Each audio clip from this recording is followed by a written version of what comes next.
Okay, I'm double checking. Let's see if we're live yet. Not yet.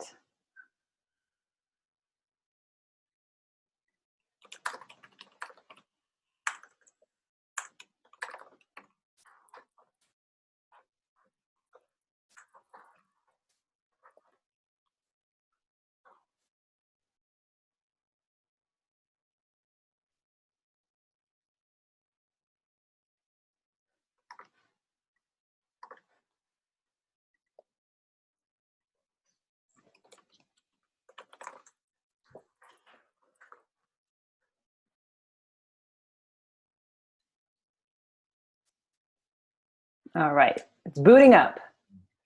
Okay.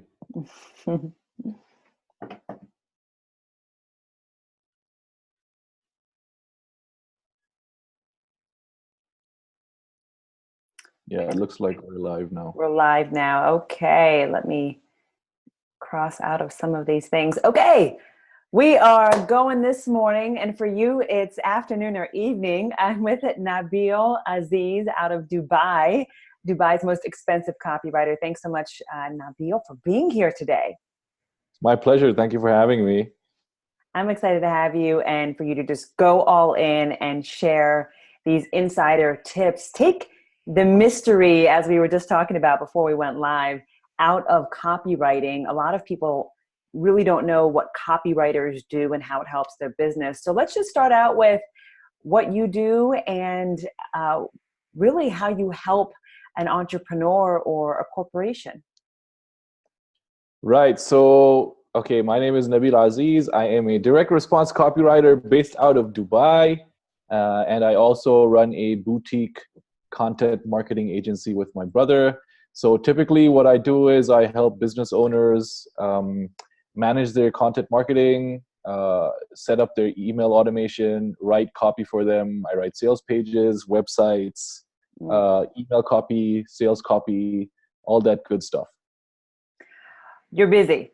Yeah, when I have clients, it's typically busy. Okay, good. So tell us a little bit about the myth behind copywriting. Okay, so it seems like, well, there's two myths, and they're sort of two ends of a horseshoe. Mm-hmm. The one thing is that everybody who says that they're a copywriter is actually a good copywriter. That's not necessarily the case. It basically works on a normal distribution. You have a tiny handful of copywriters who are the elite of the elite. We call them A-list.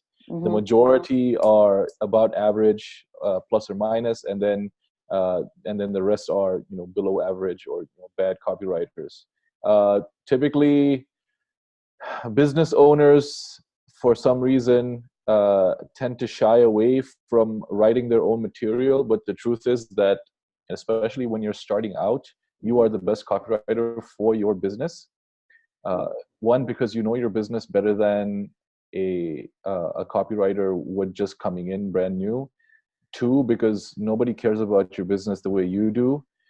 Three, the type of copywriters you're going to be able to afford when you're just starting out are not worth you spending the money on them. You might as well spend that money on yourself to learn how to write copy and write the copy yourself, because you're not going to get the quality of work that you would if you actually hired a proper copywriter, which for the most part, you can't afford when you're just starting out. So before we get into when someone in their business, when you would recommend they hire a copywriter, tell us just a little bit about, how you learned if someone is that 1 to 3 year entrepreneur. How did you learn and how can they learn? Okay, so typically you want to hire the copywriter, you want to start delegating this kind of work when it's not worth your time to do it. In the beginning, you want to learn how the sausage is made. And you want to be the one who's handling, especially things like your own marketing. I would never outsource that completely. You always want to have some sort of control on the direction, on the strategy. And when you're just starting out, the actual execution. Like I said, because nobody cares about your business the way you do.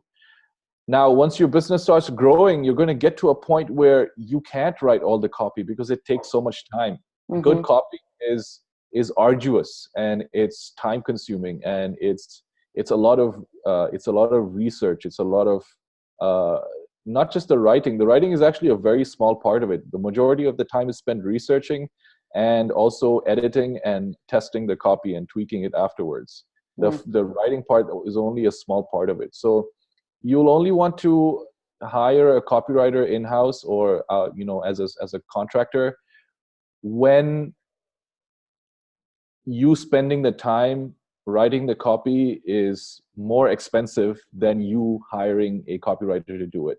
And for the most part, as a business owner, you can get pretty far for several years writing your own copy. I would say you might get to the 5-year mark until you're hitting maybe consistently $30,000, $40,000, $50,000 a month in monthly recurring revenue. So, I think that that's great information because it goes back to so much of what I talk about in the masterclass and with private clients is about knowing your market, knowing what their frustrations and their pains and desires. The same thing goes here. If you know it really well, you're going to be telling that to the person you hire. Here's what I know already about my market. You're taking that legwork out. So when you do hire, they can really hit the ground running. Otherwise, you're pretty much paying someone to figure out what you can figure out, right? By just posting on Facebook and messaging people and getting in conversations and learning about, how you can really provide the top value. Does that align with you? Is that what you are saying as well?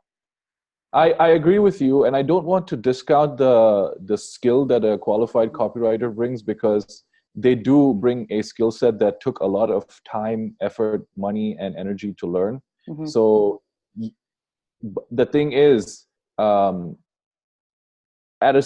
a certain point, the non-copywriter can't really tell what is good copy or what is who's a good copywriter and who's a bad. There's a certain level where your mind can only conceive up to a certain level what is good copy and bad copy. You can recognize shit, and you can recognize average, and you can recognize good, but you can't differentiate between slightly better than good and amazing until you actually run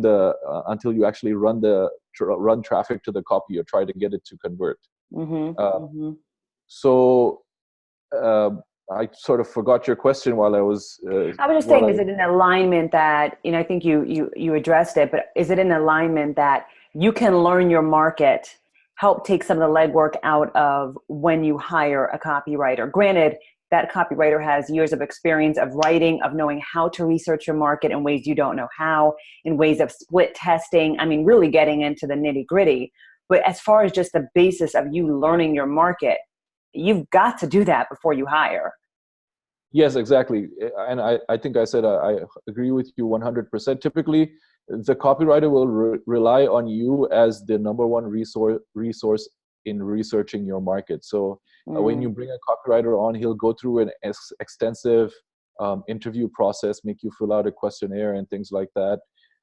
And your average business owner knows quite a big deal about their market. So they're the number one resource in understanding what the market needs and how to communicate with them. If you could tell somebody out there who's watching this, the number one way to learn how to write better with copy, write better in your emails, write better, is there a resource that you could offer this group? Yeah. To follow, someone to follow maybe? There's no substitute for actually trying to sell things with your words, right? So there's no amount of reading that you can do, no amount of courses that you can do, no amount of learning that you can do that will substitute for actual practice and actually trying to sell using a piece of copy that you've written.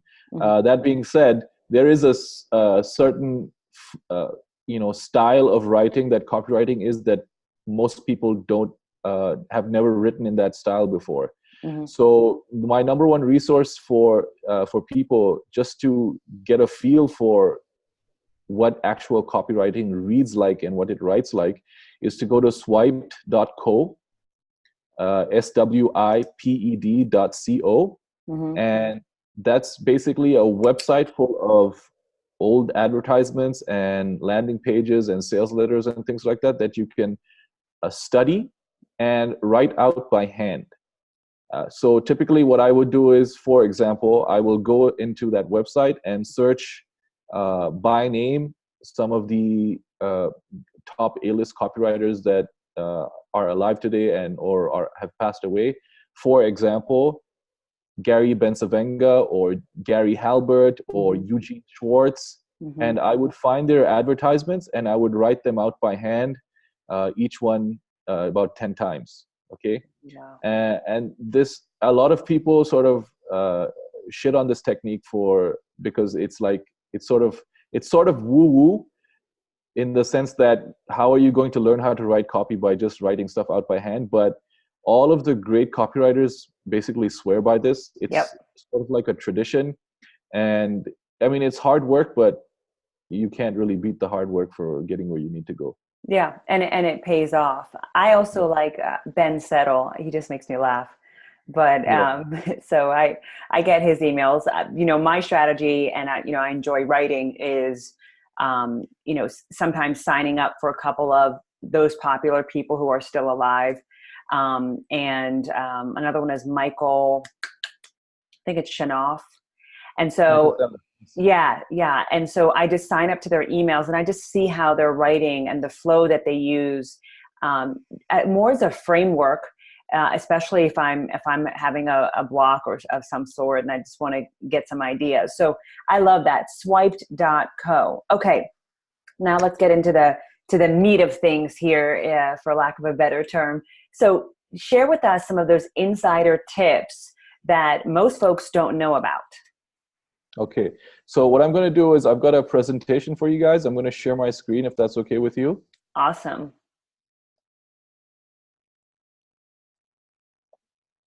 Okay. Can you see my screen?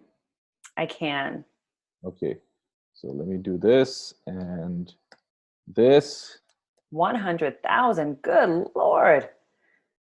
I told you he's a hardworking man. Right. So this isn't actually 100 individual emails sent or unique emails sent. This is 100,000 emails sent to my list. So for example, if you have 1,000 subscribers on your list, 100,000 emails will be 100 emails basically. Yeah. 100 unique emails. So this presentation is called 10 Things I Learned Sending 100,000 Emails in 2018. Okay. I love it. Thank you. I'm ready. I'm excited. Right. Okay. So the number one thing is you aren't emailing often enough. And this is basically just math. We're going to go through a little bit of back of the napkin math right now. So let's say you have 1,000 subscribers and you have a $100 product and you email once a week. All right. And because you email once a week, your open rates are about 60%, your click-through rates are 6%, and your conversion rates are 0.6. I'm just going through a 10% conversion drop off. Which is the average? Is that the average for someone?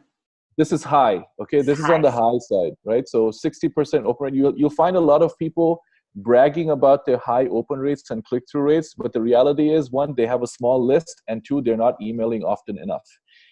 There is a certain industry benchmark where it's about around 18 to 25% open rate and 0.5 to 0.3, maybe 1, 2, 3% click-through rate. Those are the benchmarks, and they vary by industry, but the main takeaway is that most people aren't emailing often enough. And the way you can identify that is if they have these abnormally high open rates and click-through rates. Yeah. If your open rate is over 50%, you're basically not emailing often enough. All right. So the 0.6% conversion rate, right? And that will give you total sales of $24,000. So 1,000 subscribers, $100 product, conversion rate of 0.6% times 4, right? So that gives you a revenue per email of $6,000 and a revenue per subscriber of $24 per subscriber. Now, what happens if we email every single day. So 30 emails a month instead of 4, okay? It's the same 1,000 subscribers, same product. Your open rate is going to drop and your click-through rate is going to drop and your conversion will drop because you're emailing much more often. Mm-hmm. However, you're getting a 500% increase in revenue per subscriber. So if you follow people like Ben Settle, they say like, they don't care about open rates or click-through rates. The only thing that they care about is sales. Mm-hmm. So at the end of the day, what really matters is, are you maximizing the return on your investment when you're engaging in a marketing activity, right? So, and another thing that you'll see is that even if you email 30 emails a month, okay, every single day, it really doesn't drop your open rates that much. I had a screenshot here somewhere talking about this. Here we go. All right. So this is 136,000 emails sent over the course of the last year. So not just 2018, but a little. This is a client, or this is? These are my personal numbers. So I'm going to be sharing everything that I'm sharing is stuff that I've learned doing this. Got it. For my own list, right? Mm-hmm. Mm-hmm. So this is the average open rate, emailing every single day for the past year. Yeah, and that includes Q4 of 2017.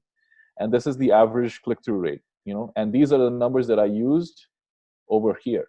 All right. Mm-hmm. So same list, same product.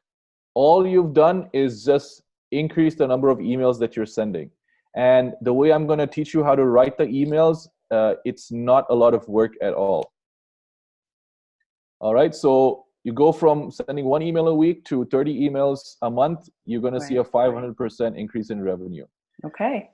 So like I mentioned earlier, emailing a lot won't reduce your open and click-through rates, right? Which is a myth. That's totally a myth that people believe. Exactly. So people think that if you email too often, your subscribers don't like it. The only time your subscribers will not like you contacting them is if you're contacting them with garbage and you're wasting their time. So as long as you're entertaining, as long as you're educational, as long as you're adding value to their lives, they will hear from you every single day. All right. So emailing every single day, it doesn't actually drop your open rates. Here are my open rates from April of this year and June of this year. Okay. And you can see they're all pretty much stable. 34, 39, sometimes 40%. Yeah, they're all pretty much stable. Okay. Mm-hmm. So it doesn't matter how many times you email. In fact, you can email multiple times a day when you're doing something like a launch. Yeah. And in order to maintain a healthy email open rate, you need to keep adding new subscribers to your list because of something called list fatigue. After somebody is on your list for a while, their engagement level is going to drop off naturally. All right. Mm-hmm. So typically the first 30 days are where you're going to get the maximum engagement. So you need to find a way. The email marketing tactic only works when you're adding fresh names to your email list and growing that continually. Which you can do a number of ways. We won't get into every single one today, but do that from the stage, speaking. You could do that through Facebook ads. You could do that through just meeting people in person, right? I mean, there's a million ways to grow your list. Yes. And that is your, if we're talking about marketing, like pure direct response marketing, that is your number one priority, is to find potential customers and get them onto a list of some sort. And we all do this in general, even if you don't do email marketing. Mm-hmm. If you're doing Facebook organic, for example, you're building a list when you post in groups and try to friend the people who engage with your posts. Yeah, so that's list building as well. Same thing when you're trying to get engagements on your hyper organic, or you're getting Facebook likes to your page or things like that. They're all some form of list building. Mm-hmm. All right. So if you don't keep growing your list, you're going to find that your open rates are going to go down. So for the past couple of months, I haven't I haven't been consistent, or I haven't been focusing that much on growing my list. And that is because I found that I was adding the wrong kind of subscribers to the list. So over time, my open rates have gone down, right? So they were in the high 30s and sometimes in the 40s. Now they've gone down to the high 20s. So there's an approximately 10% drop off. So in order to keep that engagement level up on your list, you need to keep adding new names to that list, which Makes is very sense. easy to do.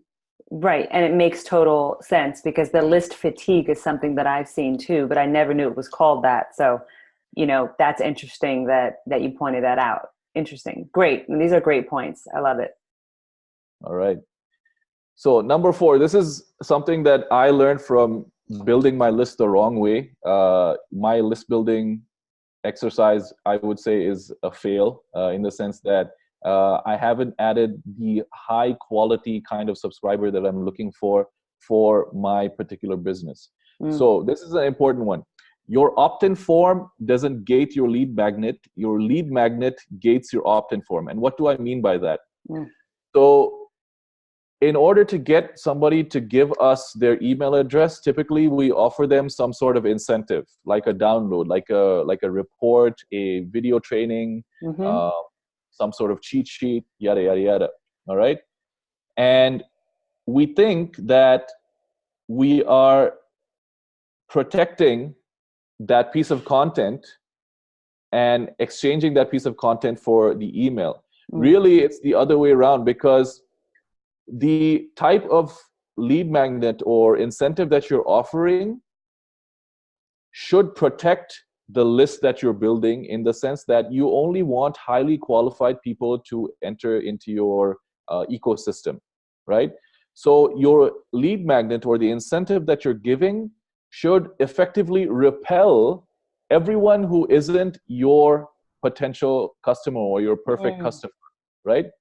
And the more specific, the more targeted, the more relevant you can make your incentive, your lead magnet, to your perfect buyer, the more of those perfect buyers are going to come into your email list.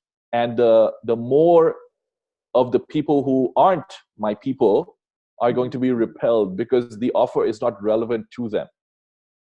It's too broad. It goes back to knowing your market. It's too broad of an opt-in. So that makes total sense. There was something that somebody said once, where it says, if you're messaging to everyone, you're messaging to no one.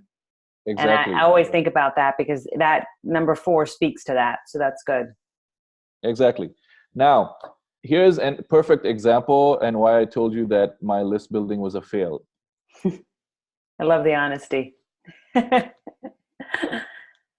Where is okay, one second. While you're doing that, I'm going to check to see if we have any Facebook comments while you're going through that.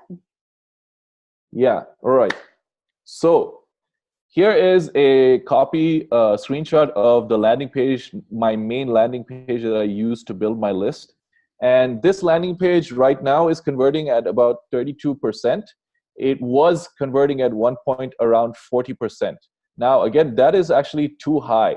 If your landing page is targeted and is only relevant to your perfect buyer, you're going to get conversion rates that are a bit lower than that, like 15 to 20%, right? Now, Bofta, you're looking at this screenshot of the landing page. It's very minimal. All it has is a headline. There's a video that auto plays, which is sort of like a joke video. It's actually the Thundercats theme song, and just the form.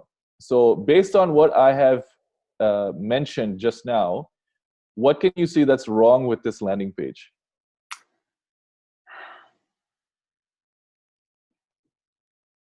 Wrong with the landing, with all of it, or just the part that says video landing page? Oh, just the long screenshot here, the landing The long page. screenshot. I think that it would be good to say what the video is, why to watch the video. Like the video is just there, but I don't know why. Free daily emails to grow your business, maybe to a certain amount to grow your business. Like, I feel like it's like, are you going to be writing the emails for me, or are you, it's not specific to me as free daily emails. Am I the one who's going to be writing this just from looking at your title here, or are you going to be doing it for me? That's one thing. And then the other thing that it's not clear, I think, to grow your business to 10K per month, to grow your business to 30K per month. Yeah. Excellent. So those are all my thoughts. I don't know if that's right. those are all absolutely correct. And obviously the page is quite vague. Mm-hmm. And the only details you have are sort of in the form here. Basically, it's the intent is I'm going to send you emails giving you advice or tips on how to grow your business. Now, mm-hmm. You're exactly right. The problem with this landing page is that there's no positioning. I'm not telling people who I am looking for to join my list. I am not offering any kind of lead magnet or incentive that will repel people who are not my buyer. Mm-hmm. So because it's irrelevant to them and actually attracting the buyer that I'm looking for. So this landing page, it converts very well, but it converts with shit emails, right? So the problem here is that whenever you have a minimal landing page like this that is very low, that's got very little information, maybe just a headline and a form, mm-hmm. you're always going to get higher conversions or higher opt-in rates. But the problem is that the quality of that subscriber goes down. So the more detailed your landing page is, the more you can specify who you are interested in attracting to you, mm-hmm. the lower your conversion rate is going to go. However, the quality of the subscriber that you're getting is going to be much better. And overall, that's what we want. We exactly. want the target market. Yeah. Exactly. Because at the end of the day, conversion rates, all of this doesn't matter. What matters is, are you closing sales at the end of the day? Yeah. All right. Number 5 is they're going to buy when they're ready, right? This idea of the funnel, people look at the concept of funnel as if it's something prescriptive, right? Mm-hmm. So I get my prospect through this specific set of steps, and as he goes through it, eventually he'll become a buyer. That's really not the case. So the funnel is actually descriptive, not prescriptive. The funnel is just a word that we use to describe the process a stranger takes going from being a stranger to becoming your customer. And that process, because you're dealing with a human being on the other end, you can't actually specify or turn him into some sort of automaton in order to get him to convert. Okay, they're going to convert when they're good and well ready to convert. That's why you'll find prospects who are ready to buy right now, and prospects who will take sometimes a year before they'll buy from you. So that's the importance of going back to your other points of just nurturing them with the daily email, which, like you said, for some sounds like a lot of work, and it can be, but in terms of knowing your market and doing the due diligence, but you're going to show us a simplified way to do it. But the daily email is, in my mind, correct me if I'm wrong, Nabil, but it's like saying to someone, here's what I offer, here's who I am, you've learned about me over the course of the past month or two, and when you're looking for this, I will be the person you think about. Exactly. So your branding in their mind is the highest it can get, because he's hearing from you every single day. Whenever somebody thinks of growing your authority by speaking and public speaking, they're going to think of Bofta Yimam, right? Mm-hmm. So here's an example of one of my subscribers. So he subscribed in January. Wow. Okay, so he's been receiving emails from January. Oh, wow. And then he booked a call with me in September. All right? Yeah. And I closed him on the phone, and there weren't that many objections at all. It was just a straightforward conversation. So he's been reading the material for a long time. He just needed to take his own time to, get to the point of booking the call. And maybe knowing where he was in his business to hire someone with your expertise, right? So Exactly. that makes sense. And I've seen that happen even in organic marketing and so forth. I mean, some people want to buy right away, and some people want to, need to see more evidence and authority and positioning for a longer period of time. So that makes total sense. Exactly. Okay. The next one is, not every email needs to be a home run. Remember, because you're emailing them every single day, you don't have to knock it out of the park every time. So one day you might write an email that's 2,000 words long because, you were feeling yourself and the creative juices were flowing and it just worked, Yeah. And another day you might write 100 words talking about something totally random and you just pop a CTA at the end of it. And it doesn't matter because every single interaction is getting you closer to that conversation that you're going to have with your prospect. Mm-hmm. And quick question. I have a quick question. Is there anything that you would advise in between daily and monthly? Daily and weekly? Like, what about 3 times a week? Is that okay? Yeah. So it doesn't matter if you actually do daily emails. You just need to be emailing more often than, once a month or twice a month. Yeah. So even weekly emails are fine. And that's the standard in pretty much, everyone except for the people who do daily emails. Yeah. And it's only when people get to a launch where they send more than one email a week. That's pretty much the standard practice for most of the people who do email marketing. Yeah. Mm-hmm. So you don't need to hit a home run with every email. Here's one where I just basically took the words to a Mr. Rogers song from Mr. Rogers' Neighborhood, and it was about taking action. And it's actually a really good lesson for business people, right? So it's like, you can make believe it happens or pretend that something's true. You can wish or hope or contemplate a thing you'd like to do, but until you start to do it, you will never see it through, because the make-believe pretending just won't do it for you.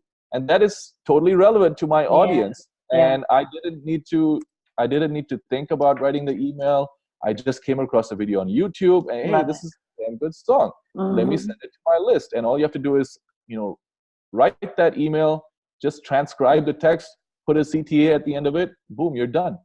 A little bit of, I like it's outside of the box thinking. Exactly. And I'll get to how you can create this kind of content because it's much simpler than it looks.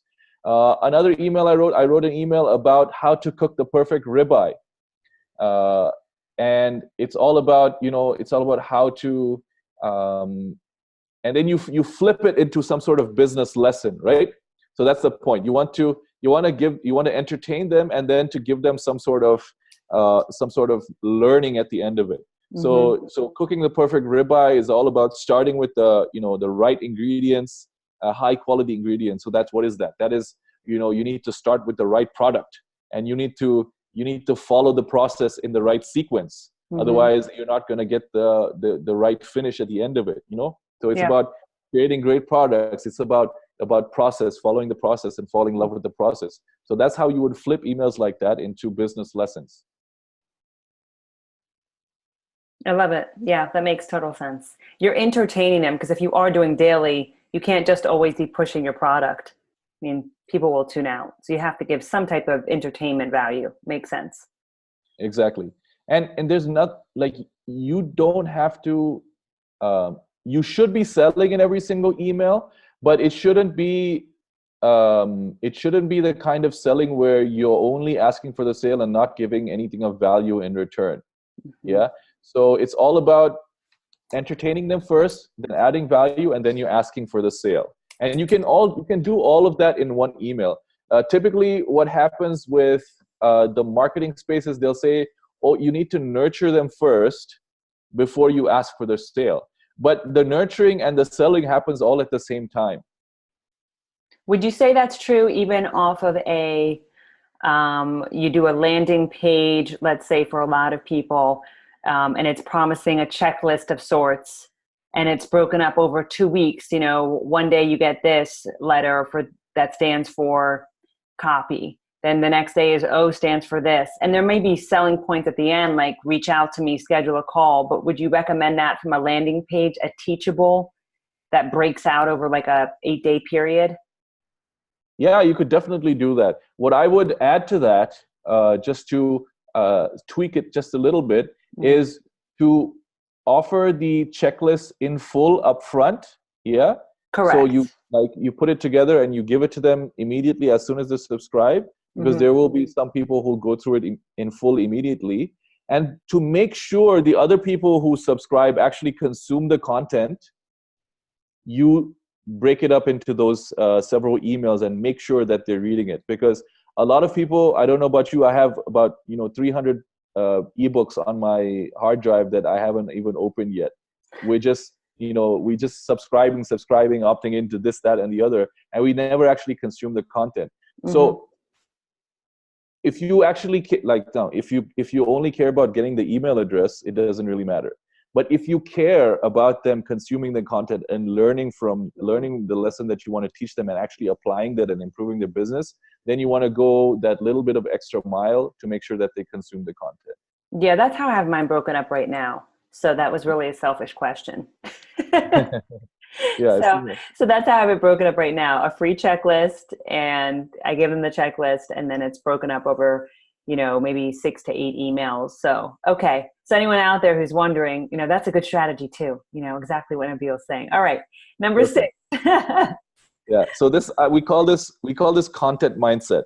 All right. Your entire life is content, and content is your entire life. So whatever is going on in your day, you want to think about how I can flip that into a piece of content. All right. And anybody who's done Facebook organic is already doing this. They're talking about calls that they've had with prospects. They're talking about objections that a prospect brought up. And, they're calling out prospects that, said no on the phone because, they had some invisible script that was holding them back. You're already doing this on Facebook organic. You just have to do it on emails. Yeah. And if you're running Facebook organic successfully, email marketing is just a matter of copy pasting your content into an autoresponder, email service provider, and hitting send. Quick question. Do you plan out every email, or you are literally writing the email each day? Okay, I'll get to that in a second. Okay. And you can plan it out, but I don't do that. I just write sort of freestyle or free flow. Makes sense. Whenever it's time to write. Got it. Okay, so here's an example of content mindset. So one time we took our kids to the beach to do a beach cleanup, and we were trying to follow the Google Maps. And we were out far away somewhere where the Google Map wasn't that accurate. And my wife saw these signs for the sort of conservation place that we were supposed to go to, and it was not on the map. All right, so we had to take this shortcut following the signs to get to where we needed to go. Right. So I just wrote about how we were taking our kids to the beach to do a beach cleanup, and we met this sort of Navy commando, an Emirati Navy commando who was the head of the conservation center, and he had great stories, yada yada yada. And then I talked about something I read from Taylor Welch talking about Chronos and Kairos, and how you can follow the journey or the path set out by your mentors, but you always need to keep an eye out for opportunities or shortcuts that you can take, which will help you get to your journey a little bit faster. So you're following the path that's laid out for you. You're following the Google map, but your eyes are open for potential shortcuts. All right. So that's a business lesson. Yeah, so good. And this was just something that you came up with while you were thinking about your day. I mean, it was that easy where you thought, how could I make this into something that's powerful and valuable for my audience? Makes sense. Exactly. And if you're alive and if you have a pulse, you can do this. Yeah, I think a lot of people face the resistance, but it's mostly that's a mental roadblock versus I can't write. it's a mental roadblock of, oh, what if I mess up? And truth be told, I think everyone's probably messed up and written things that they didn't, wasn't perfectly worded, but that's how you learn. And that is how you get better. You have to make mistakes. Yeah, exactly. And again, this is like an email list is sort of like your safe space. So like I said, you can send out emails with typos in them. You can, like, one time I sent out an email where I was teaching my audience how to calculate, how to set your rates for an agency, and I actually got the numbers wrong, and it, like, the hourly rate came out wrong, and then one of my subscribers emailed me back.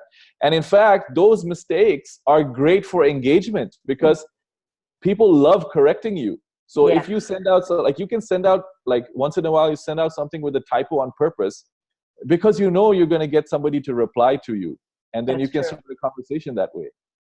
That's true. That's true. Being a little bit more raw and not being a perfectionist. It's a good lesson here. Yeah. Exactly. Right. And this is probably one of the most important takeaways. Okay. If you're a business owner and you want to write your own copy, you don't need to be a great copywriter to be a good copywriter.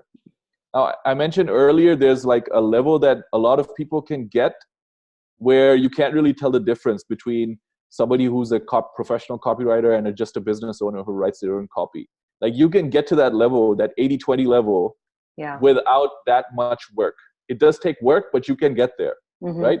And to get to that next level, to get to the A-list level, that takes exponentially more work and experience and practice. And it's for a lot of people, it's not worth the additional investment, because you're not in the business of writing copy. You're in the business of your business. Right. If your example would be a coach, Exactly. A coach is coaching, doesn't want to spend all their time on figuring out, split testing what worked, what didn't work. That's where somebody with your expertise would come in. Yeah. Yeah, exactly. So you don't need to be the next Ben Settle or Gary Ben-Stevenga or Eugene Schwartz or Gary Halbert. You just need to be good enough to communicate to your audience and sort of help them solve their problems and get them to the point, to the level of sort of the level of beliefs that they're required to, book that call with you. And because you're emailing every single day, it doesn't matter if you take 6 months. It doesn't matter if you take a year. It doesn't matter if you take one email, because eventually they're going to get there. All you have to do is keep on being consistent.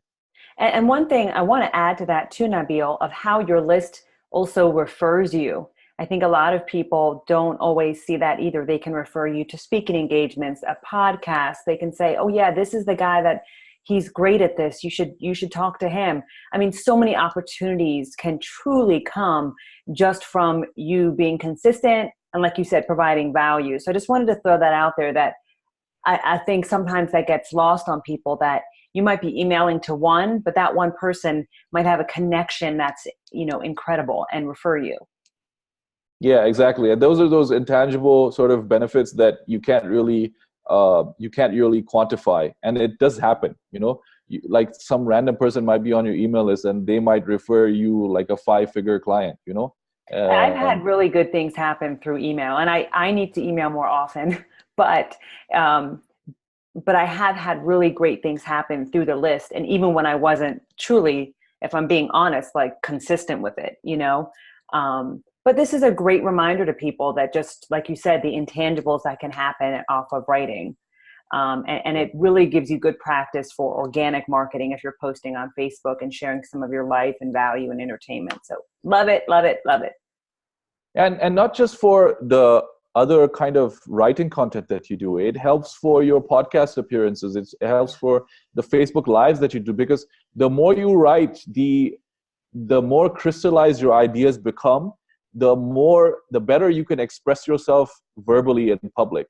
So you find that people who are strong writers will also be strong speakers. And especially if you're talking about a topic that you've written about before, you've already written about it. You've already documented your ideas. You've already got the intangible ideas that existed in your brain into a tangible form on paper. It makes it that much easier to communicate their ideas. So true, especially when you're the thought leader, the expert. If you're writing about it all the time, nothing really throws you off. You know, you feel very confident because you know your expertise. You know, people separate online and on the stage, but if you're an expert, you're doing both, and you're doing both well. It's like a balancing act. So you're right. I'm glad you brought that up. Yep. Right, okay, what do we got here? Yeah, I love that. Just start writing. Yes. Okay. So this is how we actually create the content. Now, we've already talked about how you use your life experiences, the stuff that's going on in your day-to-day life, as material for your copy. Okay. So once you've gotten into that mindset, when you sit down to write, all you have to do is start writing about whatever comes into your head. Okay. After a few minutes of writing, you'll find a theme or a story start to form. You can pull on that thread, follow it through. Okay. So then you keep writing, and then all you have to do is now flip it into a particular business lesson that you feel that you can derive from this experience.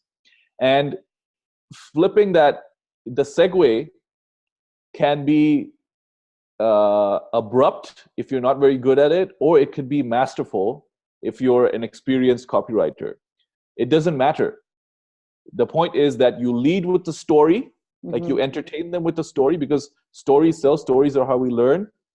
And then you find a way to connect that to some sort of business lesson, whether it's directly relevant or indirectly relevant, and find a way to connect the story to the lesson that you want to give. And typically that lesson that you want to give is something that's related to the business that you do. Okay.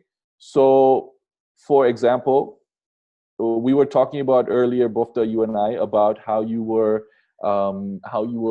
working when you were in your 9 to 5 job, you were working very early, 3 to 11. Yeah. And I used to wake up at 2 a.m. to put my face on and get out the door so I can be live at 5, and then I would get home early morning reporting and anchoring.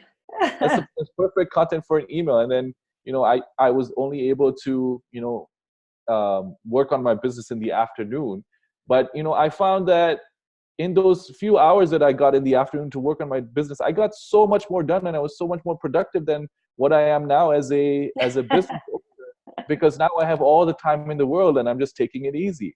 So the lesson here is that when you're working for yourself, you need to find a way to discipline yourself and maintain a lot of internal discipline so you can achieve your goals and grow your business in the right way, or you'll find yourself stuck and meandering because you are undisciplined and procrastinating all the time. Yeah, it's really basically how you could write it a bit better. I just pulled that out of the top of my head. I like that. You pulled it out, but I like how you started with the story, and we're all about storytelling in this group. So, you started with the story and then gave a lesson, so you entertained a little bit and then gave a lesson. So for people who aren't doing that right now, that's a good tip to get them going on just number 8, just start writing. I love that. Yeah. And you'll find after like 10 days of doing this, you'll find it start to get a lot easier. The more you do it, the more easier it becomes. It's just a matter of, exercising that muscle, as it were.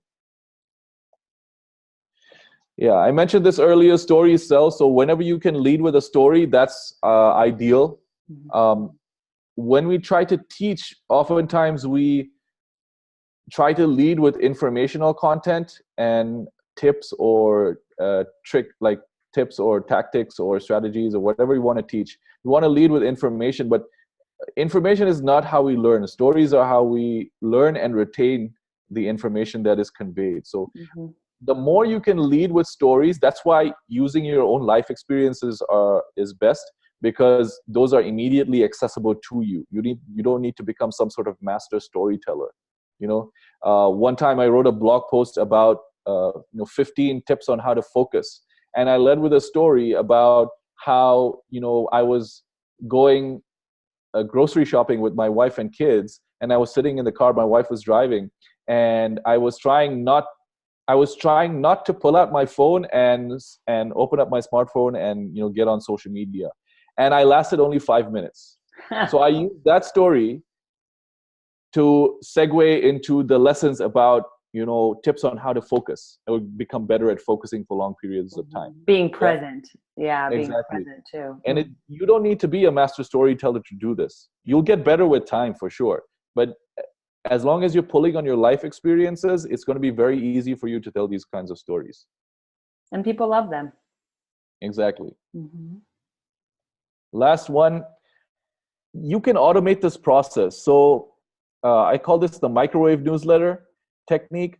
And what you do is you'll do the daily emails for 4 months straight. So you'll write 120 emails, right? Or 100 emails. And then you take those emails and you put them into an autoresponder, okay? In your email service provider. And then whenever a new subscriber comes onto your list, they'll get those 120 emails for 4 months. And you can set that sequence to run multiple times instead of just once. Because after 4 months, he's going to pretty much forget what email number 1 was, and you can send him that email again. And if he hasn't become a customer by then, it doesn't really matter that you're recycling the content. You can save the fresh, homemade, made from scratch emails for your customers, and then you'll have another batch of 120 emails that are newly written, and then you can switch out the old autoresponder sequence with the new batch of 120 emails. So it's not necessary that you have to write an email a day for the rest of your life. You can write 4 months, 6 months worth of content and put it in an autoresponder and just let it run automatically. So that would be after you've built, just so I'm clear and everyone else is, that'd be after you already did 3 months of content. Then you take all of those emails and then put it under the new list category called new subscribers. And then you take that batch and move it, right? Exactly. So it's a little bit of work up front, but once you have the content, then it's automated from there. That's beautiful. Yeah, that's beautiful. And it's something to keep in mind too, if you're running sales, if you do workshops, if you're doing, a new product launch, that you can really use email, as Nabil has explained here, so great, so well, just how you can use email for pretty much anything.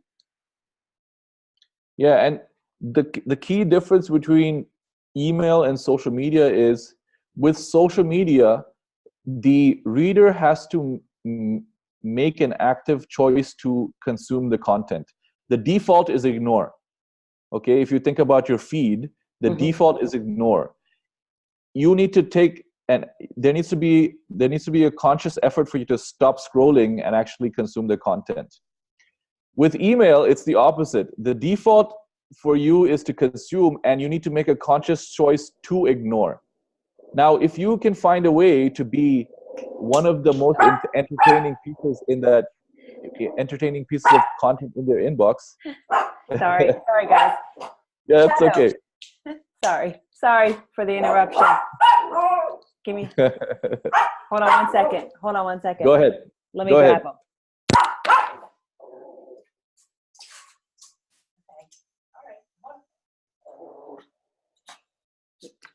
He wants to act up, so this is where he's going to go on her mama's arms.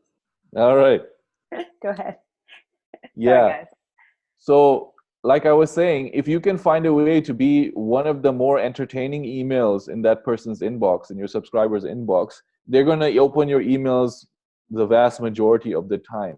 Whereas on social media, they're not on social media all the time, so they might not be around when you post. They might be scrolling, and they might not, your post might not grab their attention.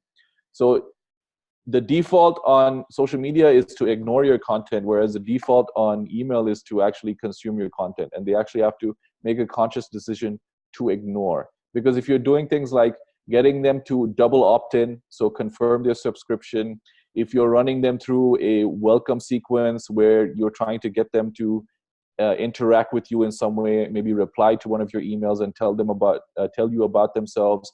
If you're doing all of these little things to increase that engagement, the chances are that they're going to keep on opening your emails and consuming your content for 2, 3, 4, 6 months down the line.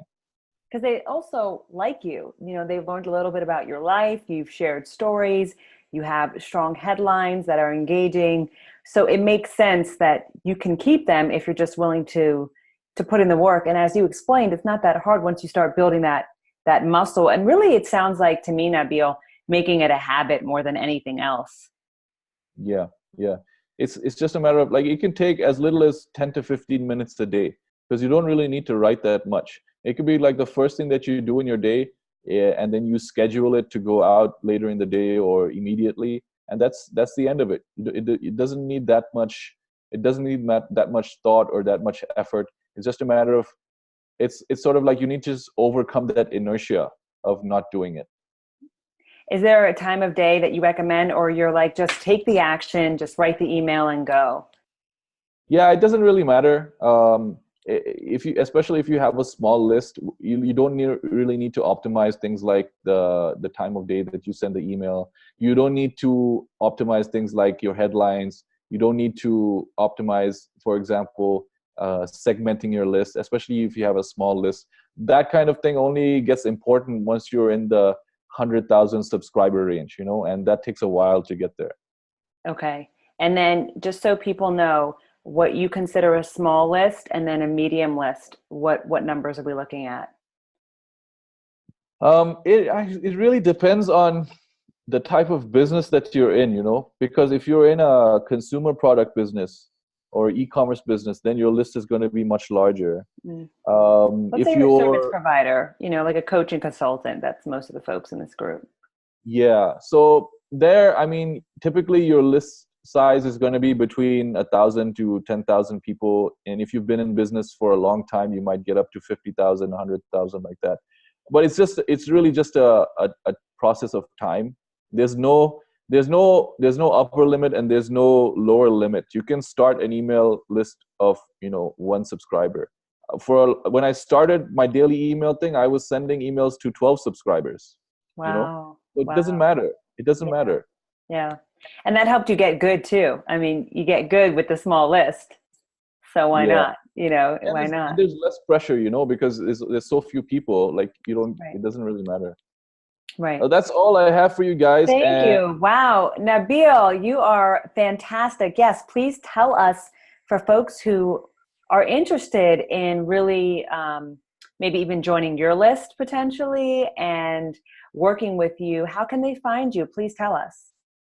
Yeah. Okay. So like I said earlier, I'm a direct response copywriter and a content strategist. If you'd like to subscribe to my daily email newsletter, it's nabilaziz.com/subscribe.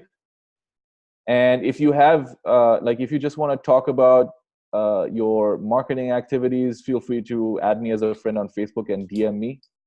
So I'm open to talking to you guys. Anything you need, just send me a DM and we can talk about it. So it's pretty straightforward to get a hold of me. Okay. So the best way is really, we'll get on his list. I encourage everyone to get on his list, because as you saw here with all the information, and thank you so much, Nabil. These slides were just so, kind of mind blowing for me, because I just thought I'd be talking to you and Nabil whips out a presentation. So I think that it just was just such good content and such a pleasure. So anyone who enjoyed this is a fraction of his expertise. So get on his list and reach out to him if you're interested in hiring him. I really encourage it. And Nabil, thank you again for being here today and for putting up with this, this old man right here. So thank you. Pardon the interruption, everyone. Thank you. Thank you for having me, Bofta. It was my pleasure. Thank you so much. All right. Bye, everyone. Peace. Peace.